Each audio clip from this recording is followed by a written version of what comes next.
I visit the websites of professional service firms all the time. In a given week, I might view 50 different websites from service firms in a number of different industries, including accounting, law, technology consulting, financial services, management consulting, architecture, and others. As I navigate through these websites, I can't help but ask myself who these sites were built to satisfy. I've been a part of numerous web builds over the last 10 years or so, and I've watched as organizations struggle with all sorts of questions. Typically, they ask what their website should look like, what kind of impression they should make, and how to best look professional. But these are not the most important questions to ask if you want your website to actually drive new revenue. The question is this: what kind of experience do we need to deliver to ideal prospects to cause them to lean into us? If you get this right, your website will pull great prospects through the sales funnel and compel them to enter real sales dialogue with your firm. Let me show you how to do this.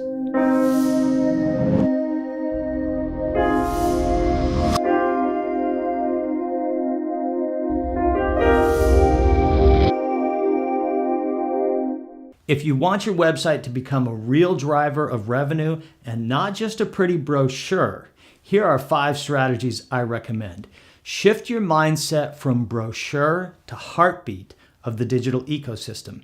View your website as the point of entry into the sales funnel. Speak to what matters to ideal clients first, and then talk about your firm.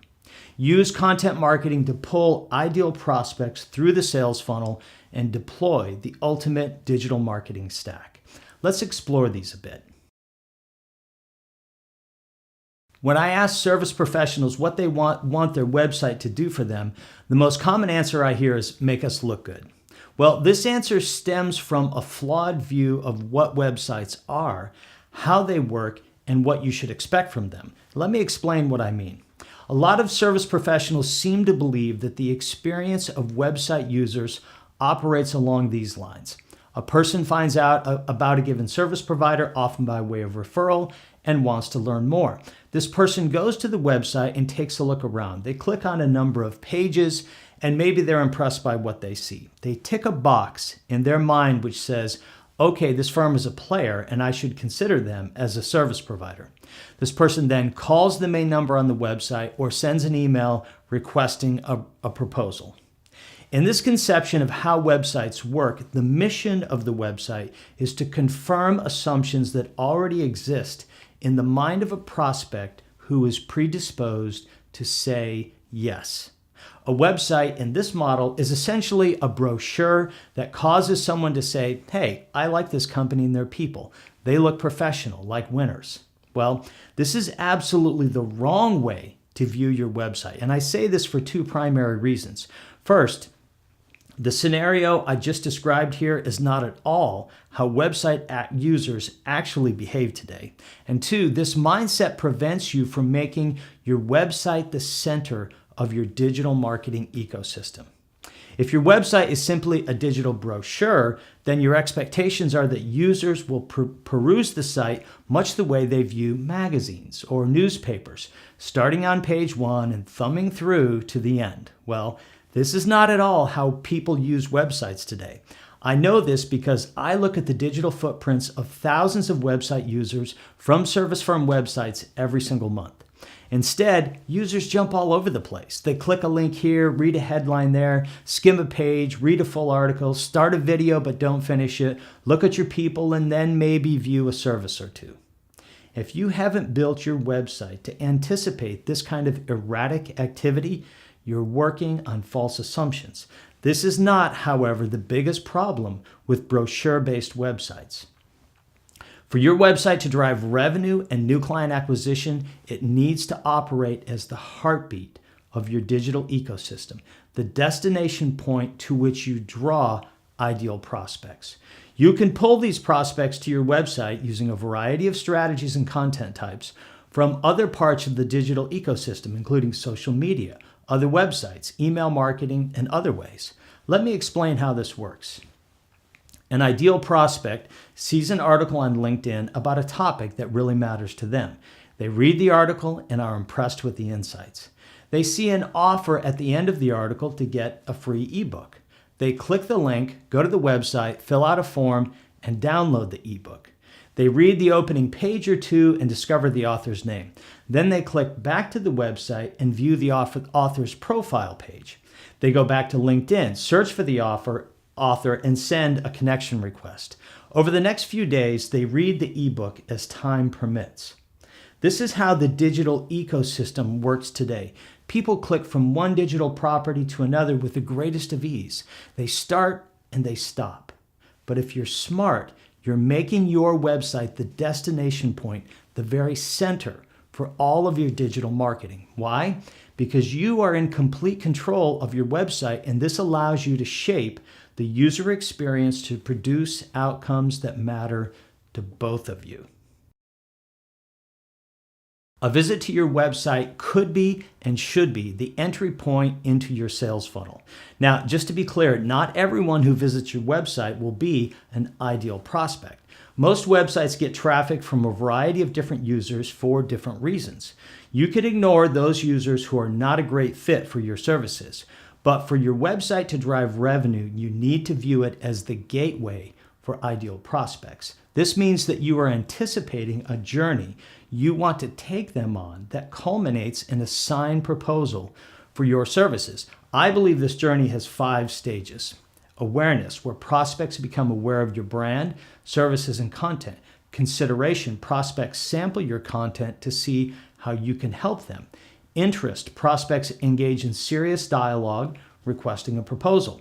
Evaluation, prospects evaluate your proposal against their needs and against competitive offerings. And then selection, prospects accept your proposal and move to next steps.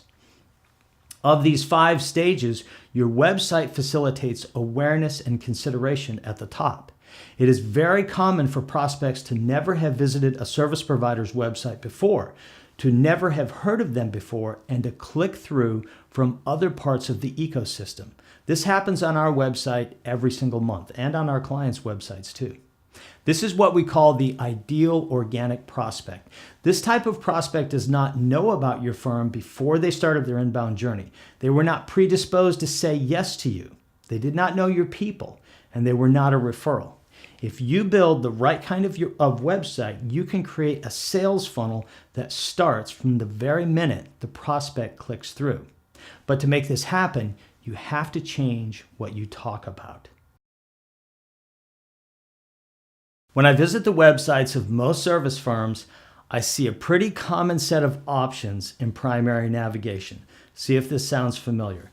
About us, who we serve, our team, our services, our blog, how we're unique or why work with us, and then contact us. Does this sound like your website?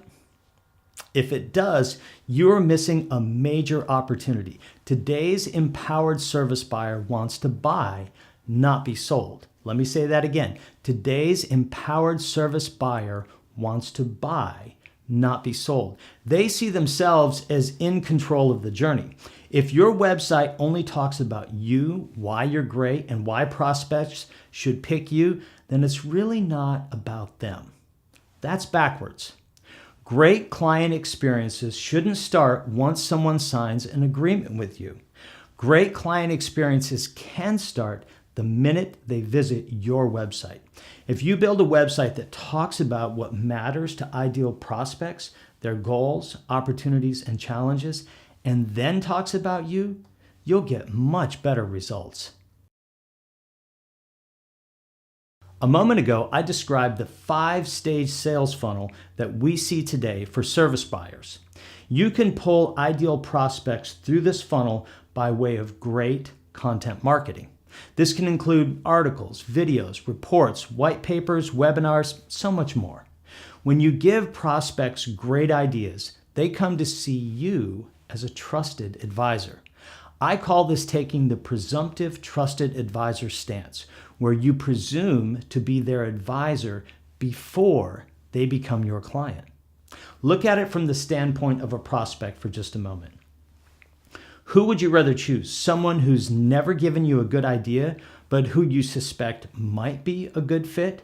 Or someone who's already shared some great ideas and who you believe will be a good fit? Which would you choose? Content marketing creates confidence in the mind of prospective clients. It propels them forward in the sales funnel. I describe the ultimate digital marketing stack for service firms using this acronym: CMS plus MA plus CRM plus MM equals success. This is the software stack you need to pull ideal prospects all the way through your sales funnel. CMS stands for Content Management System. This is the tool that firms use to manage their websites and provision content. MA stands for Marketing Automation. CRM stands for Client Relationship Manager. SMM stands for Social Media Manager. You need this stack to provision content, track and score digital footprints from prospects, and to engage them in meaningful dialogue. To learn more about the digital marketing stack, please see my recent article on this topic. Your website can be so much more than an online brochure for your company. More than that, your website can serve as the entry point to your sales funnel. I wish I had more time to explain how to do this right here. However, you can go even further by downloading a great ebook I've written. It's called 10 Things Service Websites Must Do to Drive Revenue, and it's available right now on our website. If you want to take your website to the next level, this ebook will be a great step in that direction.